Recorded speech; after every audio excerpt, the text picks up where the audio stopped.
This is the Asia Trade. I'm Shery in Tokyo. The top stories this hour. Asian stocks set for a cautious open after Nvidia led gains in U.S. tech, even as most S&P 500 shares fell. Japanese chipmaker Kioxia in focus on plans to ramp up production as SK Hynix mulls deeper ties. Investors also bracing for Fed Chairman Kevin Warsh's debut speech at Jackson Hole, with Treasury yields still elevated by concerns of sticky inflation and fiscal deficits. And coming up on Bloomberg Tech Asia, a look inside India's AI ambitions. We'll unpack the challenges and opportunities as billions of dollars pour into the country with Yotta Data Services and Lightspeed India.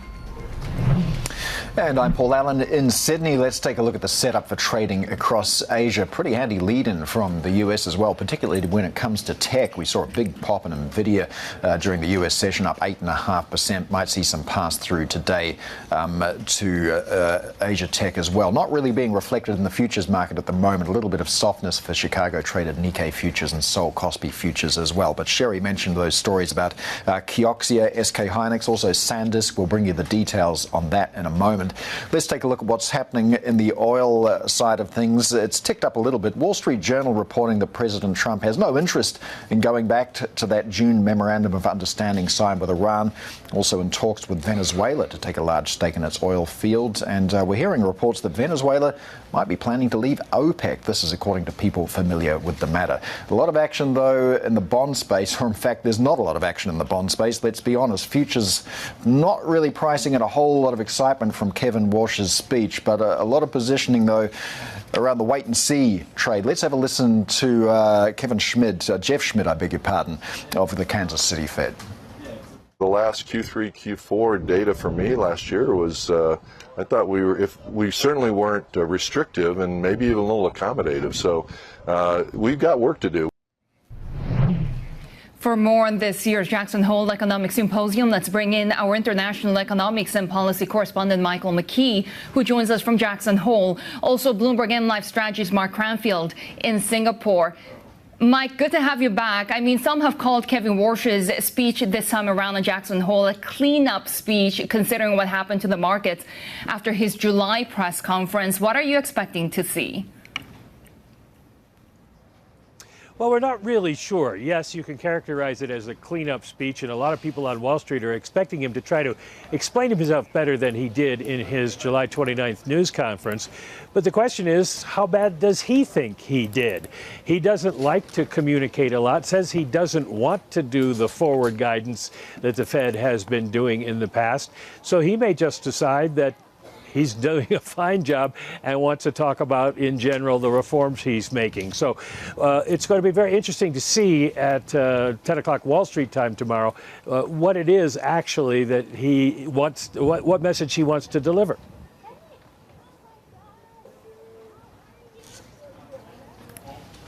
What can we expect when it comes to the market reaction, Mark, given what we saw last time with yields just surging in treasuries and, of course, the global repercussions as well? So we've got quite an interesting setup in the treasury market. As Mike was saying there, traders are not expecting too much guidance from Kevin Warsh, and volatility is very low. Going into the weekend, short-term implied volatility on treasuries is pretty neutral. Now that suggests that traders are looking more ahead to next week. They've got a clean setup where they can pivot. And the big action for bond markets next week is more likely in Japan than in US treasuries. But there's always this feedback loop from what happens in the JGBs back into the US curve. We have 10 and 30-year auctions coming up in Japan. That's a very difficult back-to-back setup, particularly when you've got a live Bank of Japan meeting coming in a couple of weeks' time. What happens in the Japanese market next week is likely to be negative for the treasury market, so those long-end yields are going to be under pressure again, regardless of any signals we get from US speakers over the weekend. So really, treasury traders are positioning themselves to be very nimble and ready to respond with what they see going on in offshore markets, particularly in Japan. And don't forget, France is under pressure as well. Their bond markets are coming under attack for the same reasons as the US. Fiscal deficits are not being held down. Mark, what does the bond market need to hear from Kevin Warsh to prevent yields from rising again? they would really need to have clarity on the inflation outlook. That is where some people are criticising him for what he's in July, that he wasn't crystal clear on the idea of where inflation is going. If he really believes that inflation has peaked and that the numbers that he's looking at justify the Fed staying on hold or maybe even lowering interest rates some months ahead, he needs to clarify that outlook. Bond investors are confused at the moment. They see a disconnect between the core inflation numbers that they see and whatever it is that the Fed is looking at. So if Mr. Warsh really wants to set a cap for inflation and guide expectations lower, he needs to tell people what he's seeing and where he expects it to go. If he fails to do that, bond markets will make up their own mind, as they have been doing for the past several months, and they tend to lean in favour of the fact that when you have deficits as they are, core inflation being very sticky, that's not good for the long end of the bond market. Mark Cranfield there was just outlining what the market would like to hear from Kevin Warsh. I mean, are they going to hear that, though? And who's got the problem here? Does Kevin Warsh need to change his style, or does this audience need to adjust their expectations? Probably a little bit of both, although Kevin Warsh has told some people that he thinks it's not him.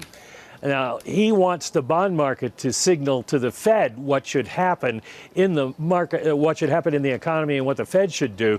And the markets are used to the Fed guiding them. So that's going to be a fight that plays out for a while. And now you've got this wild card in there where the U.S. Treasury Secretary, Scott Bessent, is deliberately manipulating the market, which confuses the signals to Kevin Warsh. So there are a lot of things at play here, and it's going to be it's a threading the needle situation for Warsh to do as much as he can to try to satisfy the markets without giving away much more and giving away his position that the markets should take the lead. And of course, the FOMC is still a committee, right? What are other members saying about the state of the U.S. economy at the moment? Because there seems to be, to me, growing disagreement about a key issue on whether policy is restrictive enough right now. We have not heard anybody change their views since, say, the last meeting. Those who think that they should raise rates still believe that, and there's about half of them on the committee who thinks that's the case. However, only 3 of them were voters this last time, and only 3 of them, of those people, the same 3, will be voters next time. So it may not be enough to tip the balance, but there are a number of people who aren't voters who think rates should go up, and then there's a group that thinks that rates are fine where they are, that they're mildly restrictive, and that should be good enough to bring down inflation. Nobody at this point wants to cut rates. The question is, does inflation start to come down? And as long as we're talking about calendar items, the September 12th CPI in the U.S. is going to be very, very important to show the direction of inflation, and that may pull some more people over to the hawkish side if it comes in higher. And of course, Mark, we have been pricing in what the Fed says or does as really that sort of volatility in the global yield space, as we discussed.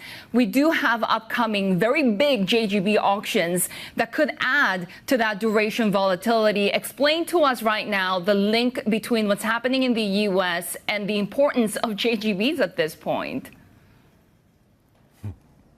Well, it's particularly in the long end of the curve, and we have a 30-year JGB auction coming up next week. There's obviously a correlation between all the major G10 curves, whether it's Japan, Germany, France, UK. They're all linked to some extent. But the one that's been driving the markets, especially over the past 18 months or so, is the Japanese curve. That has risen more quickly than other G10 comparisons. The situation we are now in, 30-year JGBs, they're slightly below the peak that we saw back in May for this year. But US yields already went above that. So we're in a situation where it wouldn't take too much for investors to say, well, we're not getting enough compensation in Japan. The Bank of Japan is not serious enough about getting ahead of the inflation curve. We're getting close to pricing in a September rate hike, but the idea that the Bank of Japan could go back-to-back September and October is very low. They rarely do that. And that will be disappointing to the market. So they will take it out in wanting more compensation for long-term yields, and that really focuses on that 30-year auction next week. If it doesn't go very well, if we see yields go to new highs for 2026, that will feed back into the US, that will feed into other G10 markets as well, and you get this spiral where all the yields are pushing up together. We've seen it a few times already in this cycle, and it definitely is a high risk for next week. All right, our international economics and policy correspondent Michael McKee there at Jackson Hole, also Bloomberg MLive strategist Mark Cranfield. Thank you. Still to come, Nvidia notches the second largest one-day gain in US market history, adding more than $440 billion after its blockbuster forecast. We'll check the flow-on effects for Asia's trading day next. This is Bloomberg.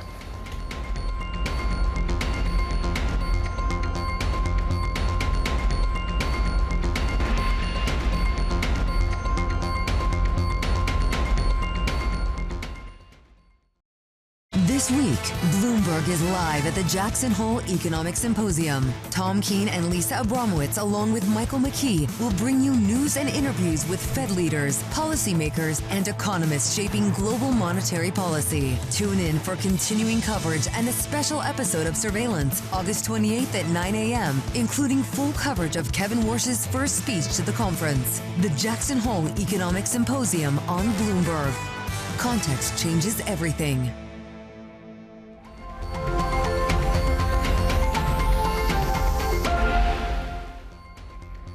You're watching the Asia Trade. We're tracking developments in the memory chip sector. This is your first story. SK Hynix, you have to keep an eye on today, exploring deeper cooperation with Kioxia, in which it holds a significant indirect stake. CEO Kwang No-jung says he's looking at ways to grow the NAND flash market. He also says that SK Hynix is keen to contribute to the development of Japan's semiconductor industry. Kwak was speaking after a groundbreaking ceremony for SK Hynix's $4 billion Indiana facility. Meanwhile, Kioxia and SanDisk plan to invest more than $31 billion to expand production capacity in Japan. The investment will be used to boost NAND flash memory output, and the Kioxia CEO says a new plant in Kitakami will produce advanced chips for AI data centers. The company is hoping the Japanese government will subsidize about a third of the expansion costs. These are some of the other stories that you have to watch. Micron, for example, now President Trump praising its CEO Sanjay Mehrotra, saying that the company is keeping the U.S. at the forefront of AI and advanced computing. Micron's planned $10 billion research lab investment is in focus. Do watch for Alphabet because it took a plunge in the regular session and it's now erasing more than $700 billion of market value since their peak. There are concerns about brain drain at the company. Also, Salesforce did pretty well in the overnight session. We actually saw it rise. Remember that time we were really zeroing in on how software's technology could be outdated given, of course, these LLMs and new generative AI. But it seems that a lot of that has bounced back. And Nvidia, take a look at that gain, more than 8%, adding $442 billion in market value. Of course, this after the CFO talked about a 70% surge in fiscal 2028 revenue. And we've been watching Asian tech traders to see if they're going to be actually pricing in Nvidia's big move. It didn't necessarily translate to the rest of the stock space in the U.S. overnight. Most of the S&P 500 was flat. And we continue to watch the software sector as well. As I mentioned, Salesforce, is it really back? The results are recently just lifting those stocks. Let's actually discuss what's going on and perhaps implications for Asia. Bloomberg Markets reporter Anthony Stevens joins me now. I mean, let's start with Nvidia because we were waiting for that pop in the Asian session. How do Nvidia's results actually translate and transfer into the region?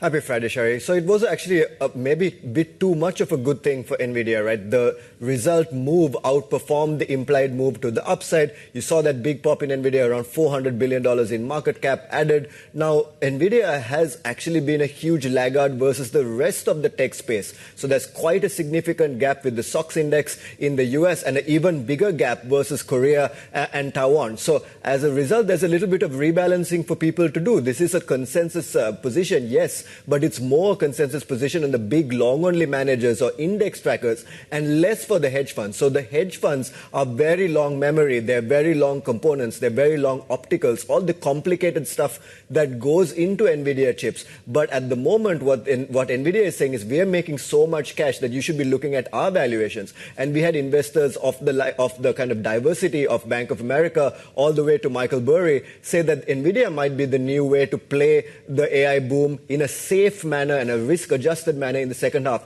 And that sucked the wind out of the rest of the tech space. You're seeing this drawdown in Samsung and Hynix early in the Asia session as well. That might set the tone for Asia, where a little bit more money has to come out of the higher beta names in Korea, in Taiwan, and into Nvidia at the margin. Yeah, so what do these long-short funds do next? How do they reposition after all of this? Yeah, there's a bit of squaring to do, right? The software short, as you alluded to earlier, that's a very uncomfortable position, but there is some opportunity within that sphere, right? You saw, for example, CrowdStrike pop after earnings. That's the cybersecurity space is very hot. And in India, the software space has been a laggard for a very long time, so there could be some opportunity there as well. Now, China, for example, is a much easier place to make money on chips because there isn't a big player that is dominant in quite the same way. So a bit of diversification away from the Nvidia supply chain might be another way of playing Nvidia's growth as they look to expand the entire market. And lastly, investors need to continue to make space for these big IPOs coming in the LLM space, most notably Anthropic, but maybe OpenAI later as well. So there's a lot of rebalancing to do in tech. The GS VIP long versus short book continues to suffer. So you cannot be lazy in technology investing anymore. Anthony Stevens, always good to get your views. Bloomberg Markets reporter here with us with the details on the markets. More ahead. This is Bloomberg.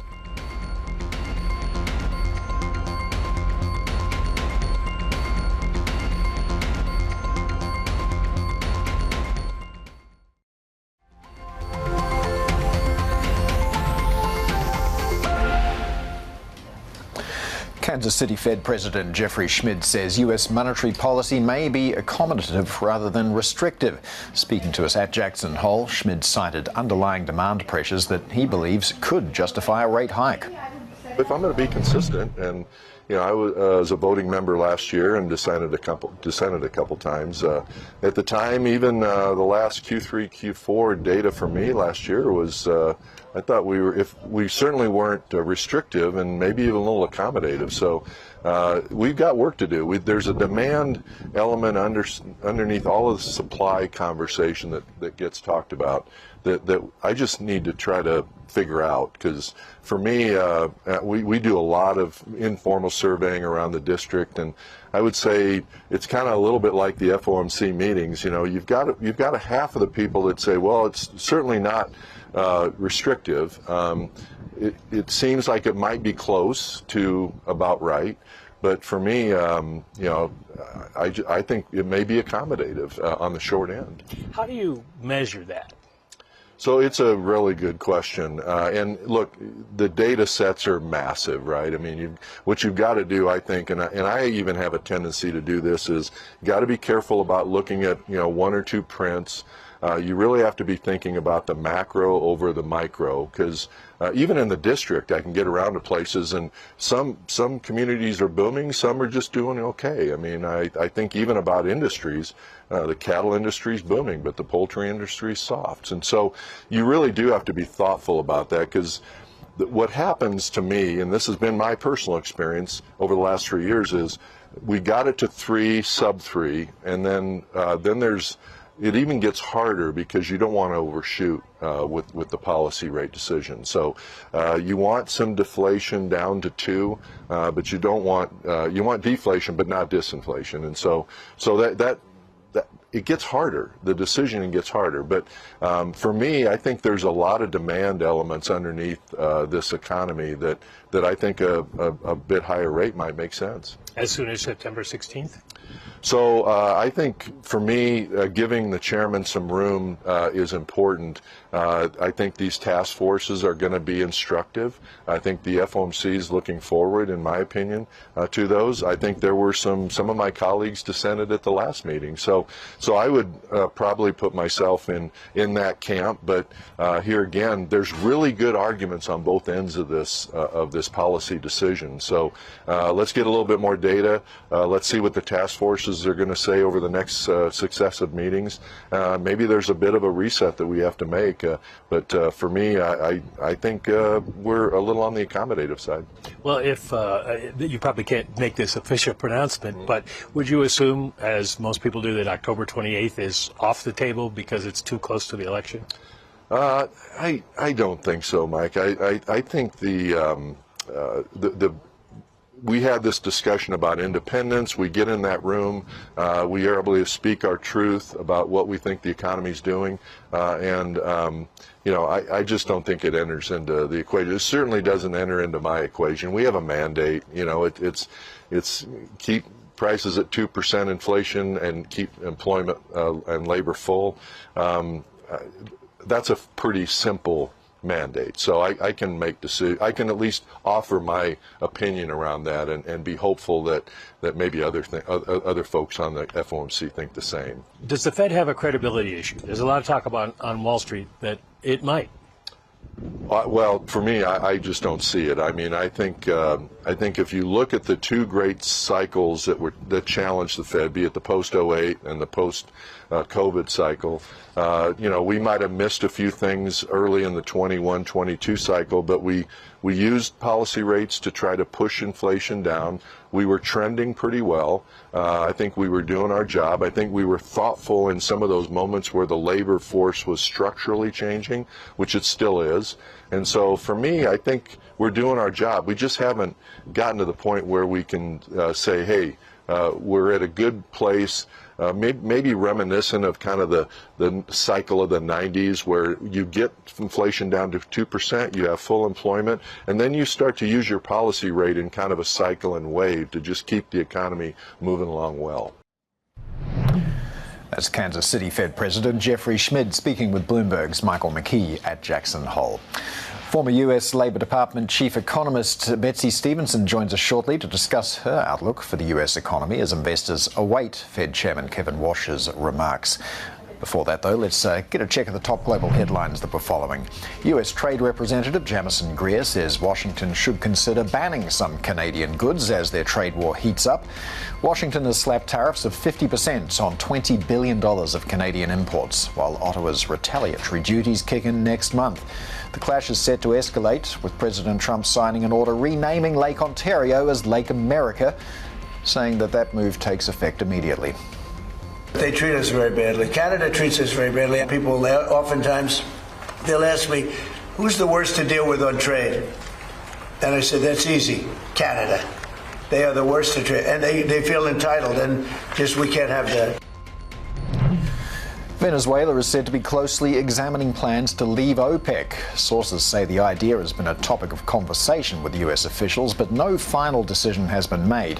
An exit would stoke doubts over whether OPEC can continue to hold together and influence crude prices. It also illustrates the realignment in Caracas since President Trump ousted longtime leader Nicolas Maduro.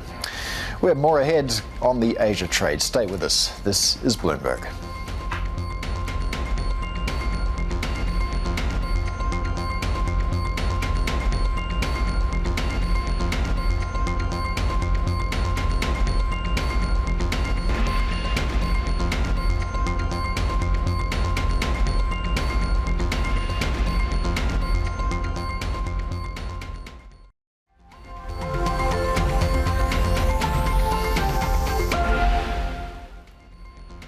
And we start you off with breaking news out of Japan. We are getting the August CPI numbers. The core inflation for Tokyo now rising 1.8%, coming in line with the estimates, accelerating slightly from the previous month. When it comes to the headline numbers, CPI growth year on year of 1.9%, coming in line with expectations for the month of August and also accelerating from the previous month. Take away the energy price number and you get core CPI as well, excluding fresh food, and you got acceleration of 2%. Of course, we're following the Tokyo inflation picture because it gives you an idea of where national prices are headed. It's still at around that 2% level as we continue to gauge what the Bank of Japan will do next. Right now, markets pricing in an 82% September hike odds. The jobless rate also coming in at the moment for Japan at 2.4%, which is slightly tighter than markets had expected also than the previous month. For the month of July, the job to applicant ratio also coming in at 118 jobs per 100 applicants, Paul. Let's take a look at how some of these key assets are tracking ahead of Kevin Warsh's Jackson Hole speech. We've got a lot of sort of sideways drift going on. It almost as if the markets are waiting for something. And, well, they are waiting for that speech. Not a lot of activity in the 10-year bond future market.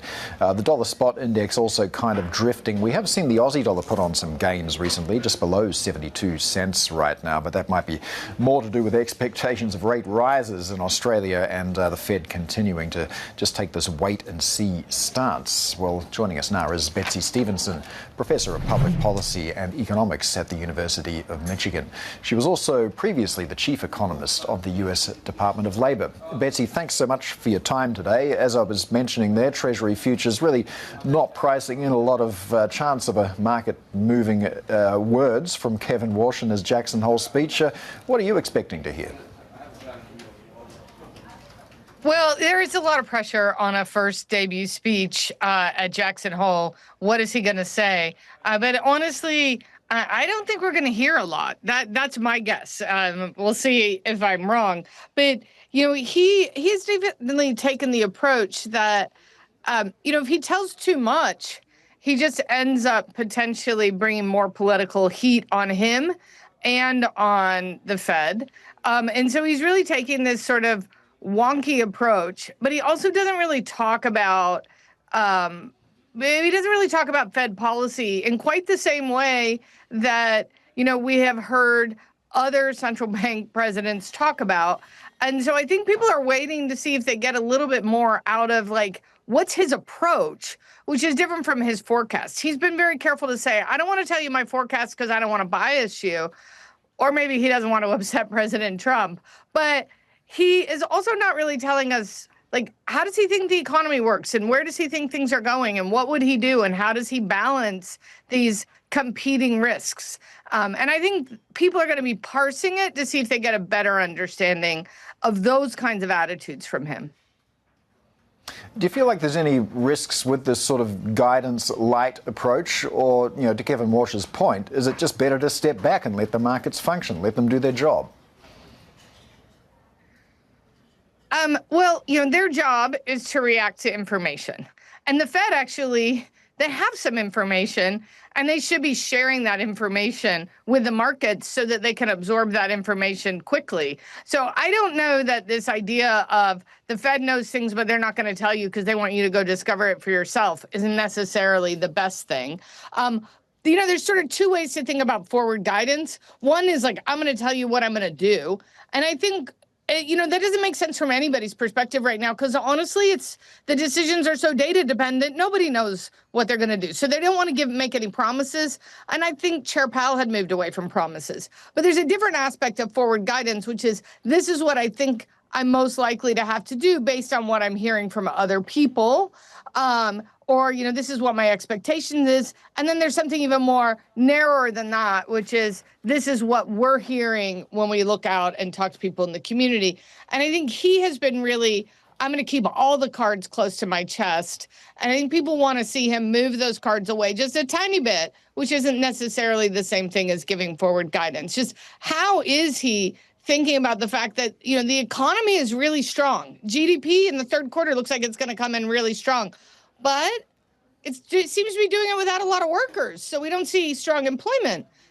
And yet we also see inflation that is really persistently sticky above their target. How are they putting those things together? That's what we all want to know. Yeah, you mentioned jobs there, and I'd like to get your view as a former economist for the U.S. Labor Department. We do have jobless claims near an historic low. Pricing pressures remain elevated, as you mentioned. How durable would the jobs market be if the Fed did decide to tighten? I think the job market, I will say, is very difficult for anybody to analyze well right now because we have had big changes in our immigrant population, both how we treat immigrants who are here and also how we attract immigrants to the United States. And so that's changed the labor market in ways that make it harder to parse the data. That said, as you pointed out, everything looks pretty good in the labor market. Unemployment remains reasonably low, even if, it's sort of pointed upwards over the last 6 months, still historic lows. Unemployment insurance claims are at historic lows, although be careful there because one of the things we're seeing is the people who are unemployed are staying unemployed for a really long time. And so they're not eligible for unemployment insurance. So we could have unemployment rising with unemployment insurance claims staying low. That's what I mean when you got to parse this very complicated data. But what I will say is when we look at those estimates for third quarter GDP and when we look at consumer spending, it's strong enough that I think that the economy can tolerate coming a little bit harder after inflation. So I know that they're a little anxious to do that, and I don't think anyone wants to raise rates right before an election. And I think that was true long before this president came into office. No, very politically charged time to be acting. Betsey, before we let you go, I'd just like to get your view on the persistent debt and deficit issue in the United States as well. The bond market's sending pretty clear signals that it would like to see something get done. If nothing gets done, how do you see the Fed reacting? Well, I mean, as you said, the challenge is everybody wants to borrow. And when everybody wants to borrow, the money's going to go to who's willing to pay the most. And, the United States has been in a situation where, government spending has stayed persistently 2, 3, 4, sometimes 5 percentage points above government revenue in good times and in bad times now for quite some time. And that has got to be fixed. That can't be an ongoing equilibrium because it's too big of a gap, right? And that is, I think, the bond market saying you need to get your house in order.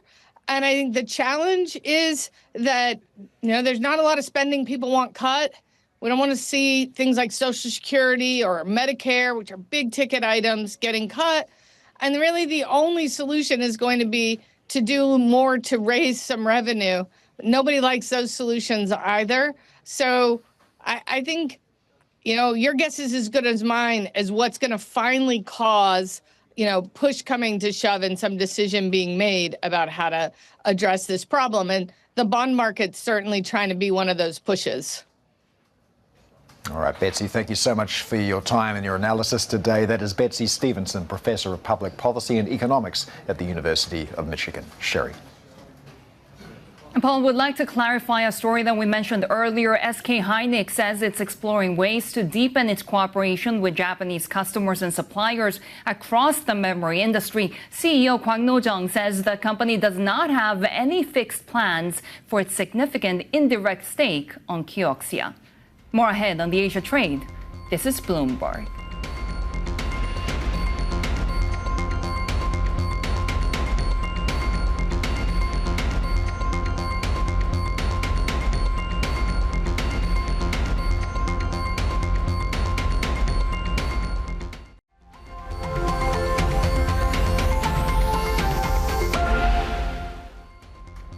We've got some more earnings out of China on the way, including Meituan and the chipmaker CXMT expected to report explosive growth in its first report as a listed company. Our China correspondent Min Min Lo joins us now.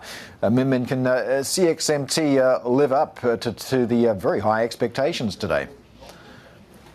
Yeah, indeed. I think investors will be really closely watching this, given its sky-high valuation now, the most expensive company in China right now. In its prospectus, when it listed in Hong Kong in Shanghai in July, it had projected that its revenue would grow by over 600%.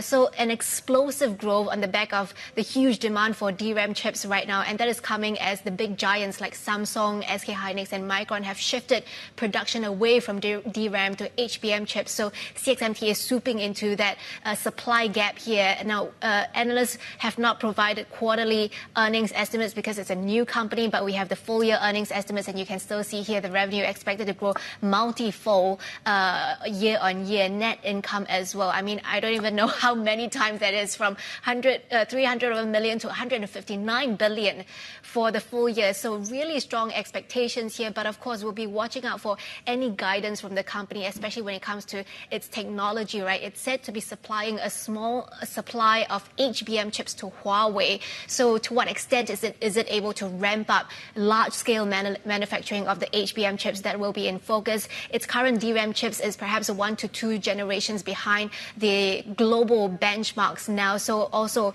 how is it going to close the tech gap there? And of course, it still doesn't have access to the most advanced EUV machines as well. So it's also being curtailed a little bit on that equipment front as well. You mentioned guidance. That's going to be a critical question for Meituan as well. A somewhat different narrative in this case, expecting a 4th consecutive quarter of losses. What does the market need to hear about what's coming next? Yes, so for Meituan, I think investors will definitely want to hear about the guidance again on its timeline to profitability, because it's already had 3 consecutive quarters of losses. It's expected to see another quarter of loss, but that loss is expected to decline significantly, so that is a good thing. The price competition between JD.com and Alibaba has eased somewhat. It's still seeing losses in the Insta retail as well as its new initiatives, which is the Xiaoxiang grocery retail. That is a lower margin, heavy asset business that is expected to drag on its cash flow. But here you can see really rapid decline in losses. So that is something that is positive. We'll be watching out for whether the company is able to beat expectations and turn positive in its net income this quarter. Bloomberg China correspondent Min Lo there. As we continue to watch China's earnings season, the biggest lenders in the country also set to report on Friday. Bloomberg Intelligence says the largest bank, ICBC, is likely to post higher first-half revenue, offset by ballooning credit costs. It also says official data from the big state lenders will extend their volume lead over other banking segments through the rest of this year. And we'll have more on those earnings later on the China Show with UBS Investment Bank and why they're seeing renewed investor interest in the big lenders amid market volatility. BYD also reporting earnings later, and the EV maker could see quarterly revenue return to growth after 3 consecutive declines.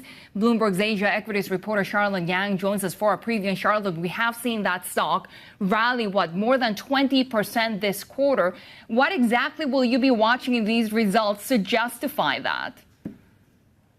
Yes, it's all about, I would say, export business momentum for BYD, and if it's turning those export volume growth into profit growth. So the overseas business is increasingly important for BYD, not just that it's now selling over 40% of its cost is sold to markets other than China, but more importantly, in those markets, it's able to sell higher priced products than they do at home. So those higher margin is expected to cushion some of the cost pressure we've seen from the raw materials as well as the domestic competition.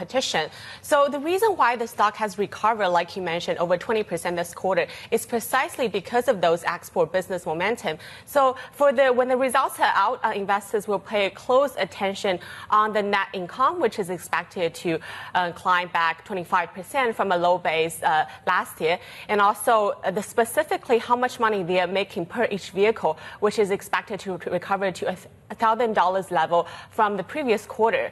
And on the domestic market, BYD has been able to win back some of the market share it has lost earlier to competition like Geely and Leapmotor because of a stronger product cycle.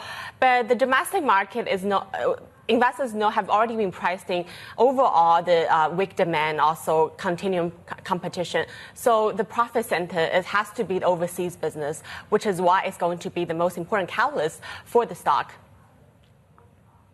Charlotte, what was interesting hearing from Japanese automakers earnings season this time around is how they all had challenges in the China market, whether it's because of competition or just, as you mentioned, because of weak demand. What were the key takeaways for Chinese automakers as we're wrapping up those results now?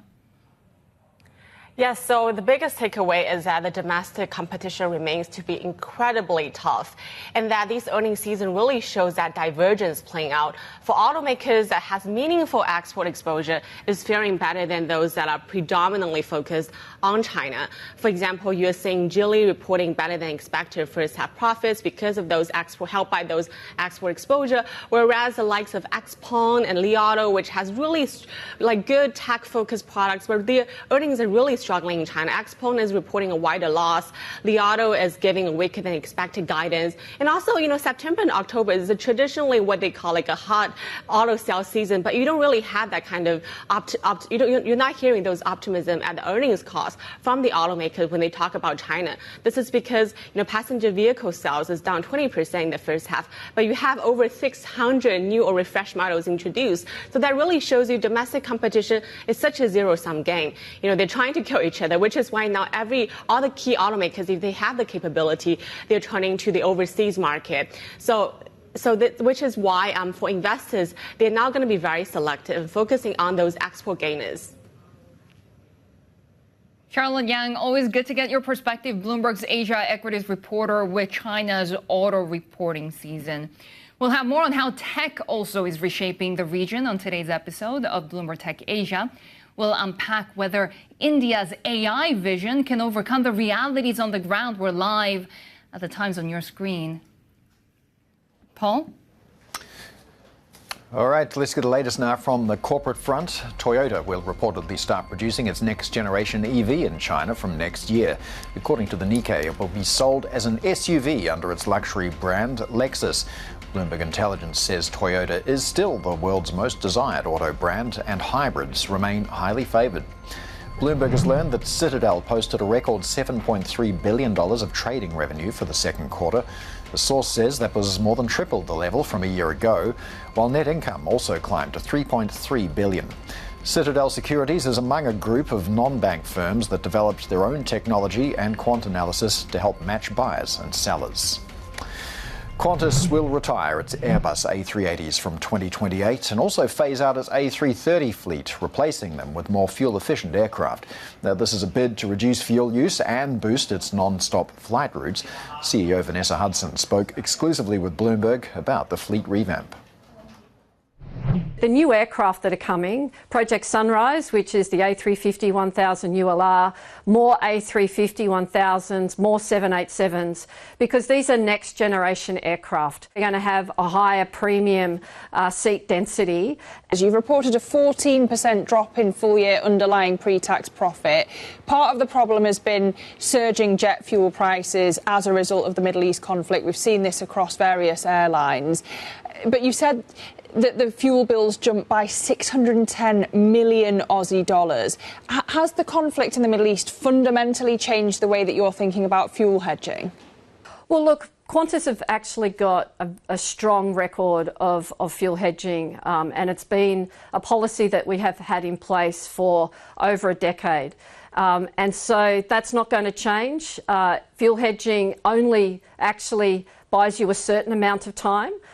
Because our philosophy is that we will, in periods where fuel prices are high, we will adjust capacity, we'll adjust fares to enable us to recover what is such a significant cost line for us, but also for all airlines. And I think we've seen that a similar response right across the globe. And so we are going to continue to be just very disciplined with our fuel hedging approach, and we are going to make sure that we have got an ability to participate as well if and when fuel normalises back to what are those historical rates.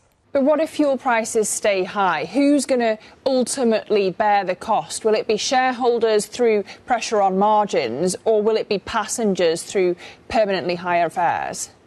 Well, I think if, fuel prices stay higher for longer, we are going to have to adjust fares. That has been something that we have been doing. That has been something that all airlines have been doing. Plus also manage capacity, particularly marginal capacity in periods of higher fuel price.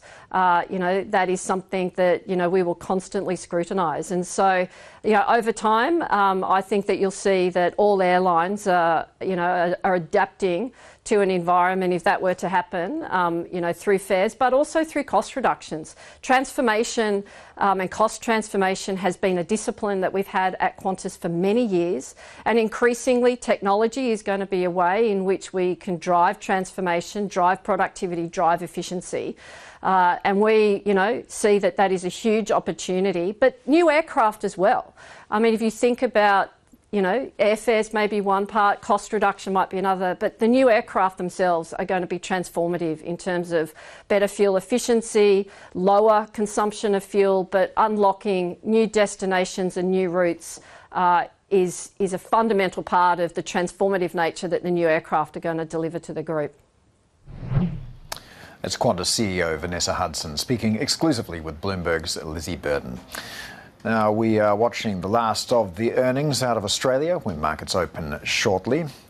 Here's what we'll be taking a look at. Virgin Australia's full-year profit rising. The airline, though, expects domestic capacity growth to slow in the first half of fiscal 2027 and warns that rising costs across the aviation supply chain do remain a concern. Westgold's full-year revenue also surged. The gold miner saying it expects to provide further updates on its growth strategy and outlook in the coming weeks. We have more ahead on the Asia trade. This is Bloomberg.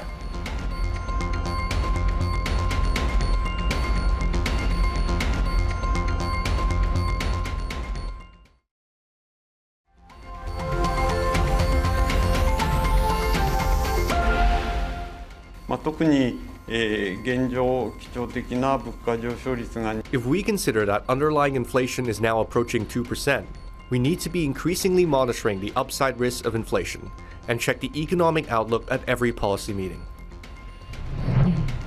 Yeah, that was the Deputy BOJ Governor Ryoso Himino speaking at an event here in Japan and saying the policymakers should pay greater attention to upside inflation risks. Still, he didn't give any signal when it comes to the September rate decision, left the 82% September hike odds intact. You can see Nikkei futures pointing to downside of 0.3% after already a session of losses. The yen has been trading sideways for some days. The market opens are next. This is Bloomberg.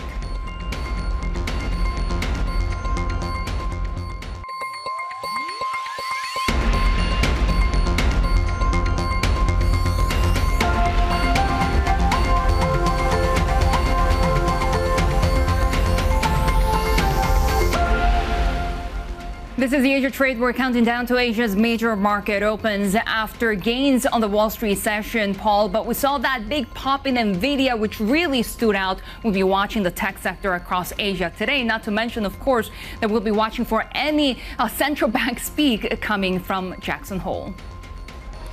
Yeah, an interesting part of that tech story as well was software shares are so back. We had CrowdStrike, Salesforce, Atlassian, all posting double-digit gains as well. So rumours of the death of the software sector at the hands of AI are perhaps greatly exaggerated. But you're quite right, Shery, the events of the week, everybody's sort of sitting back waiting to see what Kevin Warsh says in his speech to Jackson Hole.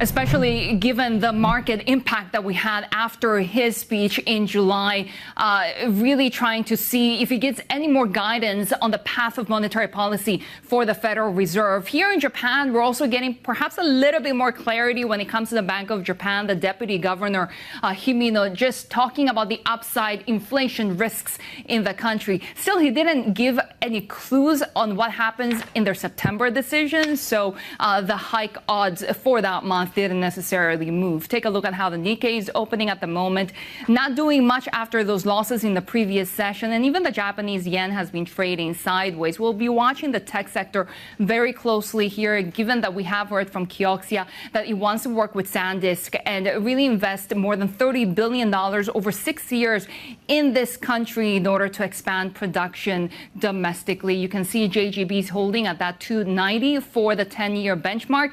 Do watch out for the auctions coming up, because if we do see more weak demand, if we see more volatility in JGBs, that will have consequences for global yields. Take a look at how South Korea is also opening. SK Hynix also saying that it wants to cooperate more with Japanese customers and suppliers. We will be watching the stock right now, which is down about 1.5%. The Kospi also losing 0.9%, as we continue to watch the Korean won having strengthened past that 1400 level. But it's really all about the semiconductor story, all about the tech story in South Korea as well, Paul. Yeah, we're just open for trade here in Australia as well. Reasonably modest gains for the ASX at the moment, better by about 0.1%. The IT sector, unsurprisingly, small as it is, among the best performers right now. But materials, which is one of the heavyweights, is in positive territory as well. Financials flat at the moment. Now, a lot of action in the bond space. Well, let me start with oil, actually. 89.70 for a barrel of Brent. That's where not a great deal is happening, although the US is in talks with Venezuela to take a large stake in its oil fields. But if we take a look at the action or lack thereof on the Treasury front, yeah, everything's kind of going sideways at the moment, almost as if it's waiting for something. Well, perhaps it is that speech from Fed Chair Kevin Warsh coming up at Jackson Hole. And in that environment, we're seeing gold catching a bid as well. Shery. And we continue to follow the tech story, of course, with Kioxia and SanDisk planning to invest more than $31 billion to expand memory chip production here in Japan as demand for AI data centers continues to surge. Bloomberg's markets reporter Anthony Stevens joins us now with the latest. And of course, we even saw from Nvidia how perhaps that story is no longer about AI demand, but about the supply chain, the memory shortage. What does this mean for these stocks trading across Asia that have such a huge leverage at this point? Absolutely right. So we talk about Nvidia. The reason they said that they would only grow at 70% is because of that memory shortage. They reference some pretty huge pre-commitments upfront for memory in the realm of $290 billion.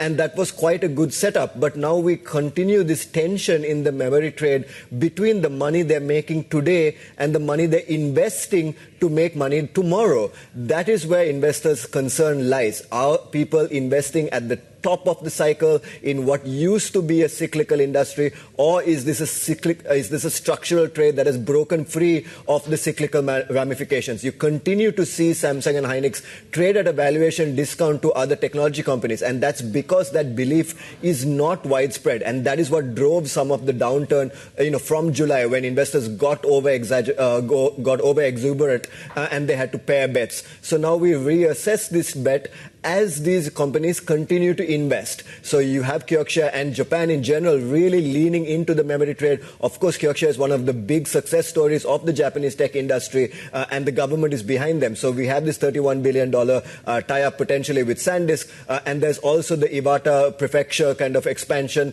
that Kioxia is doing on its own. This is coming, though, at a time when the Chinese competition is picking up in a very material way. So we have CXMT earnings today to give you a pulse check on that progress. Also, CXMT is debuting some new technology to try to help it catch up with Hynix and Samsung. So that's an interesting thing to watch. Also, we have YMTC in China on its IPO roadshow, and now they're making very bullish commentary that they're going to use that money to try to catch up to Samsung and Hynix in the NAND space. So there's everything to play for, but it does seem like an awful ton of capacity is coming online very late in the cycle, and that is what is concerning investors at this juncture. Anthony, what else should we be watching in Asian tech today? And I'm thinking software making a comeback. Absolutely right, and you touched on it. This is an underloved part of the tech industry in Asia. You saw Indian tech most notably lag very badly, even versus its own market, which isn't doing very much, let alone against the rest of the world. So it's a very big laggard. it's still developing this space. How can people monetize software in the AI world? Can you hang on to your client relationships and then get better margins by using AI to serve those clients? And certainly the US software names have done that really well. Can that be replicated by some of the smaller business models and lower margin business models in Asia is an open question. Then there's the Chinese ecosystem that continues to pump out LLM innovation for low cost and very low margin. Can that be a sustainable way forward? And that part of the ecosystem, AI ecosystem, has not attracted a lot of capital in comparison to the US, but that is starting to change with these monster IPOs in China coming on board and obviously doing really well on day one. So that is another dynamic. So to compare those two ecosystems is a new trade, and maybe jumping on the software train is another way to play the second half. Markets reporter Anthony Stevens there with the latest on the markets. Right now, we do have breaking news for you. Do watch Dentsu Soken. We are now understanding that he's received a proposal from Itochu for 2,880 yen per share. Dentsu Group has said that it will respond to these reported matters, including its group company, Dentsu Soken, at today's board meeting. Now, Dentsu Soken is a business solutions company. It does have 1 buy, 3 holds, and 0 sells from analysts. So do watch out for this stock, which is halted at the moment, but it's been losing ground this week. Coming up, the ASX is marking 25 years since it became home to Australia's first exchange-traded funds. State Street joins us next to discuss the outlook for the ETF market and their product pipeline. This is Bloomberg.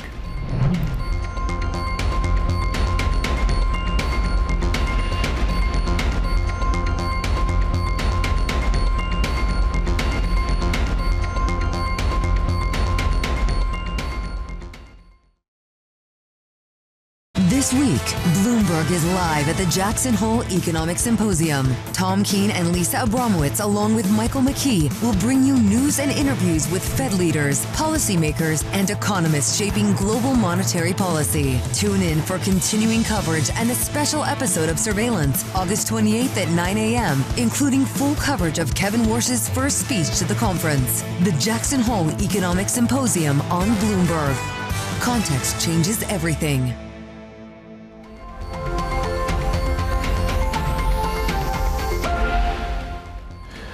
Let's take a look at how the key stock benchmarks in Asia are tracking in the early going this Friday. A bit of a mixed bag, really. Seeing some modest gains in Japan, here in Australia as well. The Kospi, though, softer by a bit more than 1%.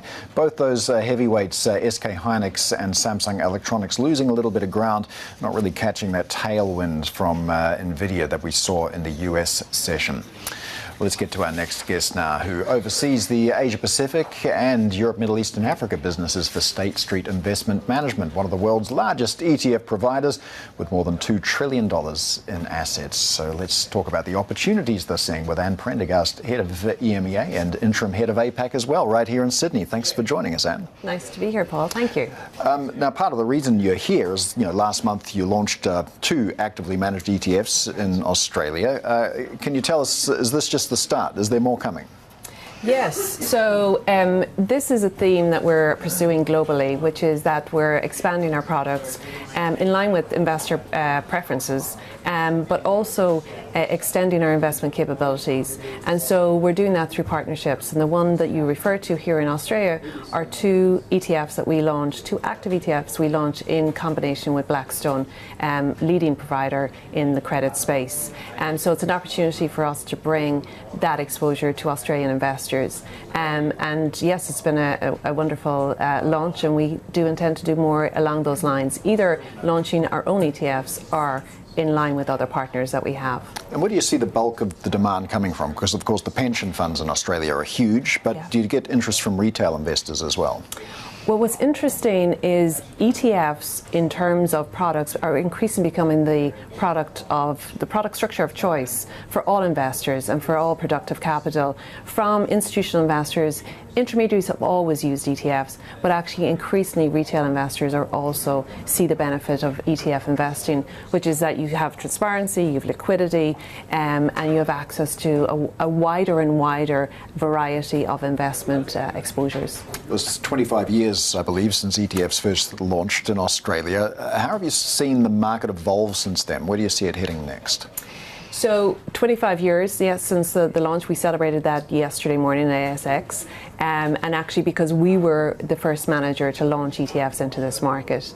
And in line with what we see in the rest of the world, and we launched the first ETF over 30 years ago in the US. So we have very strong interest in this space. But as you say, Paul, it's increasingly, we're seeing more prevalence of ETFs, more uses of ETFs. And actually our expectation is that here in APAC, ETF growth is going to be tenfold over the next 10 years.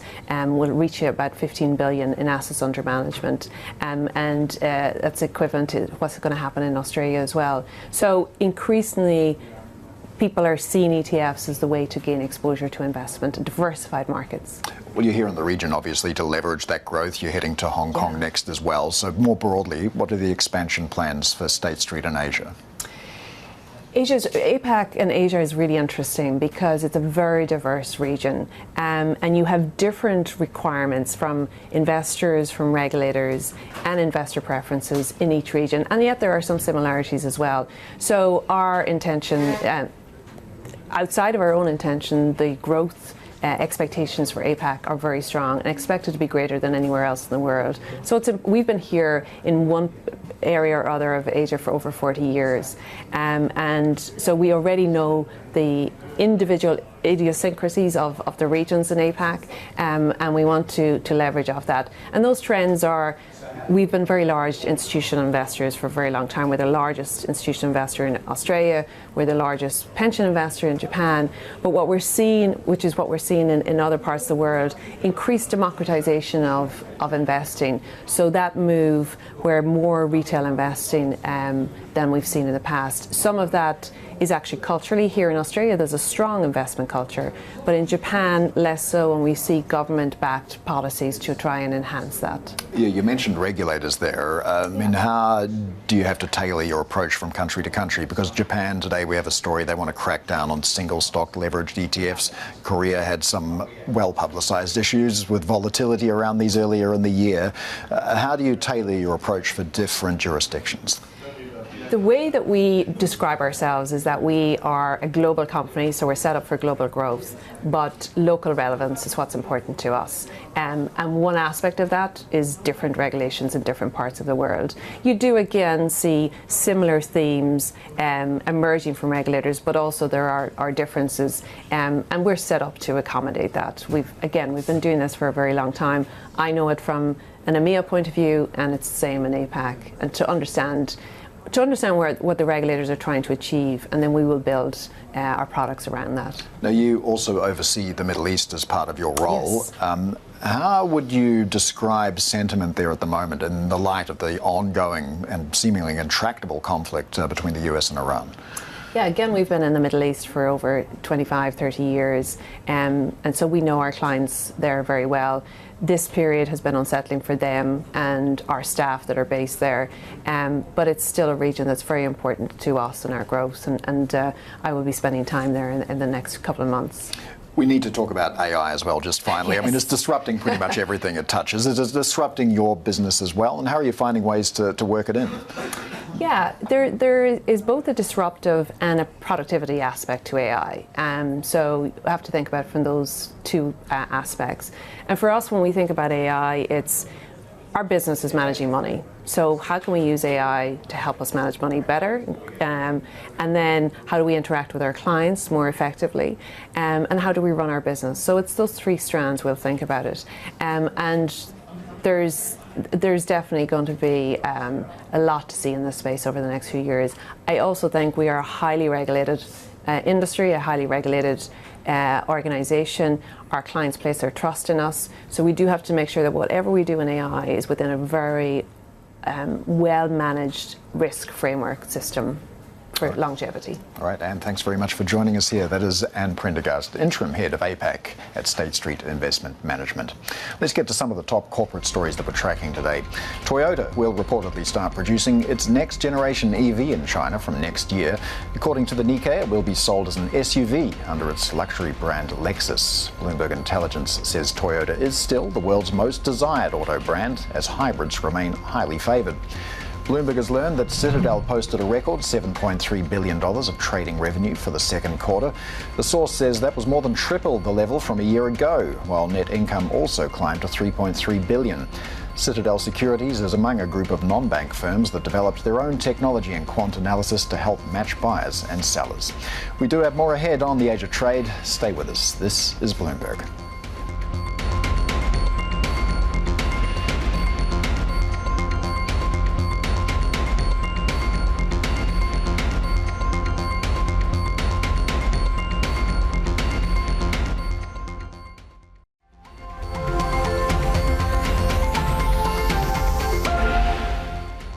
The last Q3, Q4 data for me last year was, I thought we certainly weren't restrictive and maybe even a little accommodative. So we've got work to do. That's the Kansas City Fed President Jeffrey Schmid discussing U.S. monetary policy at Jackson Hole. Our international economics and policy correspondent Michael McKee is at the Fed's annual economic symposium. He told us what to expect ahead of Chairman Kevin Warsh's opening remarks later. Chair takes center stage at the opening of the symposium Friday. Wall Street wants to know if he's ready for the spotlight. Kevin Warsh has been here before as a Fed governor during the financial crisis, but he wasn't the person investors looked to for guidance. Now he is, but so far he's failed to provide it. Warsh argues the central bank shouldn't steer Wall Street by telling investors what the Fed will do. He'd prefer to discuss the reforms that he hopes to bring to the Fed and the 5 task forces he's appointed to support them. Investors only want to know what the Fed could do, how he thinks about inflation, and how he plans to keep his promise to bring it down to 2%. Michael McKee, Bloomberg, Jackson Hole. Well, let's get some more on how dollar traders are positioning ahead of Warsh's first address as Fed chairman at Jackson Hole. Let's get to our executive editor for Asia Markets, Paul Dobson. So, Paul, everything seems to be tracking kind of sideways at the moment, but what's the path of least resistance for the greenback from here?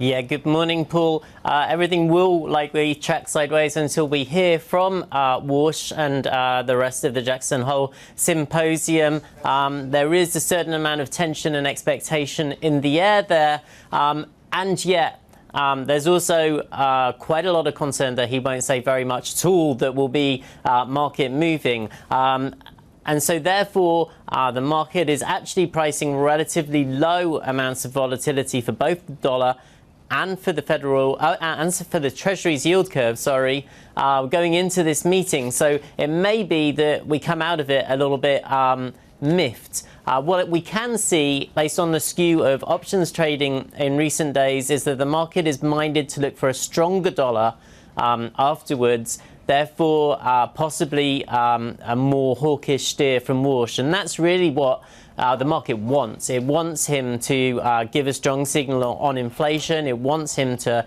show that the Federal Reserve is willing to be aggressive in order to get inflation under control and therefore to take off some of the pressure that's on the back end of the yield curve at the moment. But given, as we just heard from Mike McKee, his desire not to give too much in terms of that forward guidance or to give too much of a view on the outlook, it may be that the market ends up disappointed and that actually coming out of the meeting we're none the wiser. Yeah, it might be a bit of a gulf here between what the market wants to hear and what Kevin Warsh is willing to say. So in that respect, let's consider a couple of currency pairs as well. The yen just keeps gradually softening, doesn't it? We're at 159.37 right now. If we get no guidance on rates from the Fed, and nobody seems to know when the BOJ is going to tighten either, what does this mean for the yen?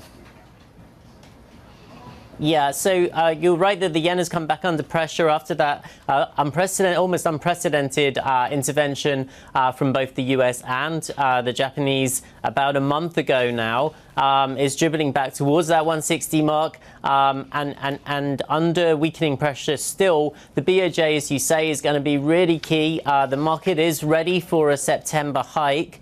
And that seems quite likely. We haven't heard anything that would put us away from that view at the moment. But what the market really needs is a more aggressive future policy path from the BOJ from there in order for the yen to start to pick up some momentum and strengthen and move away from that 160 level. Otherwise, it may well be the case that it remains under pressure, notwithstanding whether we get some more significant moves in the dollar post the Fed and some guidance there. Well, in terms of a more aggressive policy path and stronger communication, I give you Exhibit A, the Reserve Bank of Australia. I mean, Goldman Sachs now sees a rate rise in Australia in September, joining the likes of Commonwealth Bank, National Australia Bank, ANZ as well. We had a hot inflation print this week also. So what's the direction of travel for the Aussie here? Is it just higher forever at the moment?